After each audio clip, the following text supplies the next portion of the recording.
Il fait peut-être moins 15 degrés, mais ça n'a pas l'air de poser problème à ces skieurs qui se jettent dans la neige, vêtus d'un très léger collant moulant.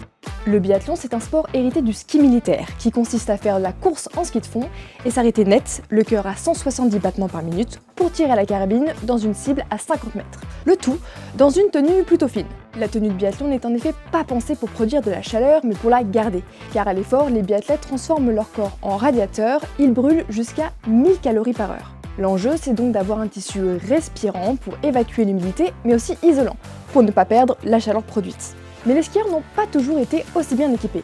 Des premiers pratiquants de sport d'hiver à la fin du 19e siècle, aux années 1970, le pantalon de ski a connu 3 phases dans son évolution. Le point de départ, c'est un pantalon en drap de laine, bouffant à la cuisse, moulant sur la jambe, qui est celui des pratiquants mondains du début du 20e siècle. Pendant l'entre-deux-guerres, au cours d'une première phase de sportivisation des pratiques de ski, on voit apparaître les premiers pantalons sauteurs, resserrés un peu plus à la cuisse. Et puis troisième étape, après la Deuxième Guerre mondiale cette fois, un bon exemple c'est celui de Fusal, qui réalise les premiers fuseaux, et en 66, qui réalise même les premières combinaisons de ski de compétition avec des matières synthétiques comme on les connaît aujourd'hui. Aussitôt leur épreuve terminée, les athlètes enfilent un autre indispensable des sports d'hiver, une grosse doudoune.